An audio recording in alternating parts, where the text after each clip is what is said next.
Hi అండి. ఎలా ఉన్నారు? బాగున్నారా? బాగుండాలని కోరుకుంటున్నాను. నేను మీ లక్ష్మిని. యాక్చువల్‌గా ఇప్పుడు మార్నింగ్ 5 అయితే అయిందనమాట. అమ్మ అయితే కింద బీభత్సంగా పూజలైతే చేసేస్తుంది. ఆ మంత్రాలకి, ఆ సౌండ్‌కి. నేనైతే లేసిపోయి ఇంక కనీసం పైన డాబా పైన కొంచెంసేపు వాకింగ్ చేద్దాంలే అని పైకొచ్చాను. అమ్మ వాళ్ళ చుట్టూ కూడా నారాయణ క్యాంపస్ అండ్ చైతన్య క్యాంపస్‌లు మొత్తం అన్ని హాస్టల్స్ ఉంటాయి. ఆ పిల్లలదంతా కోలాహలం గాలి అయితే వినిపిస్తా ఉంది గోలైతే.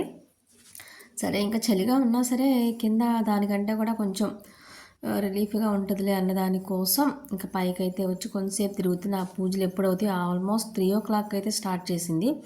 బట్ 5 అయింది ఇప్పటివరకు అవ్వలే. ఇక నేను 5కి అయితే చూసి ఇంకా పైకి వచ్చాను. ఇంకా చుట్టుపక్కల అంతా అటు ఇటు చూసుకుంటూ చేస్తూ అట్లయితే ఎప్పుడన్నా ఒక్కొక్క రోజు అయితే స్టే చేస్తూ ఉంటాను వెళ్ళినప్పుడల్లా. సో వీడియోస్ చూసేవాళ్ళు మీరు అసలు ఎక్కడ ఉంటారు, అన్ని సైడ్స్ వీడియోస్ పెడతారు అని అంటున్నారు. వీడియోస్ అనేది తీయాలి అనుకున్నప్పుడు ఎక్కడికైనా వెళ్తాం, ఏదైనా చేస్తాం. మన ప్రోపర్ ఒక ప్లేస్ అవ్వచ్చు, మనం తీసేది ఒక ప్లేస్ అవ్వచ్చు. తీసిన ప్రతి ప్లేస్ మన ప్లేస్ కాదు, అది ప్రతి ఒక్కరు గుర్తుంచుకోండి. అలానే మన ఇంటి పక్కనే ఒక బాబాయ్ వాళ్ళకైతే గీదెలు అయితే ఉన్నాయన్నమాట, డైరీ ఫామ్ లాగా.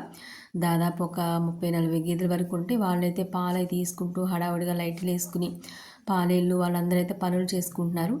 మన డాబాకి ఒక సైడ్ అయితే ఈ డైరీ ఫామ్ అయితే కనిపిస్తూ ఉంటుంది. సో ఇక్కడ నుంచి చూసుకుంటే అసలు పని అయ్యిందో లేదో చూద్దారా బాబు అనుకుంటే స్టెప్స్ అయితే దిక్కుంటే కిందకు వస్తున్నాను. పూజ అయితే ఇంకా చేస్తూనే ఉంది. ఆల్మోస్ట్ వెలుతురు కూడా వచ్చేసేసింది. 5:45 దాటిపోయి అయినా ఇంకా ఆవిడ పూజ ఇంకా అవ్వలేదు.